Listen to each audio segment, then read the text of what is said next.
వచ్చింది.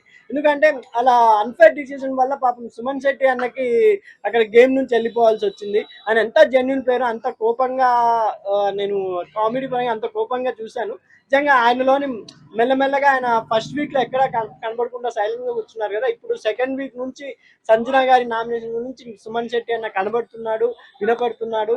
నిన్న పాపం వెళ్ళి భరణి గారితో కూడా మాట్లాడినాడు, ఇమాన్యుల్‌తో కూడా మాట్లాడినాడు, ఓదార్చాడు. కాబట్టి నిజంగా సుమన్ శెట్టి అన్న టాప్ 5 వరకు కంపల్సరీ ఉంటాడని నా అభిప్రాయం భయ్యా. అన్న రీతు చౌదరిది ఎలా అనిపించింది? రీతు చౌదరి కొంచెం ఎక్కడో ఓవర్ యాక్షన్ చేసిందా అనిపిస్తుంది. అన్నా అన్నా అన్నా అని. ఎందుకంటే పాపం తన చేతిలో ఉన్నది ఇమాన్యుల్ని చేయకుండా డెమో కళ్యాణ్ని ఆమె చేసింది. ఎందుకంటే ఫ్రెండ్ ఫ్రెండ్ అని చెప్పి. కానీ నిన్న గేమ్ లో కూడా అన్నా అన్నా నాకు హెల్ప్ చేయండి అనింది. అలాంటిది మనకు రీతు చౌదరి నిన్న ఎక్కడో ఓవర్ యాక్షన్ చేసింది. ఒక మహానటిలా యాక్ట్ చేసిందని నాకు అనిపించింది.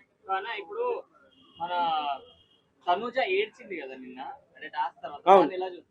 ఆమె నిలబడింది భయ్య. ఆ గేమ్ పరంగా చూస్తే ఒక ఏమంటారు, ఒక ఆడపుల్లిలా బెబ్బుల్లిలాగా బాగా ముందు నుంచి సపోర్ట్ చేస్తున్న తనుజ గారికి. ఎందుకో చాలా బాగా ఆడుతుంది ఈ అమ్మాయి గేమ్ అని అనిపించింది. నేను ఆమె ఏడవడంలో ఏంటంటే సపోర్ట్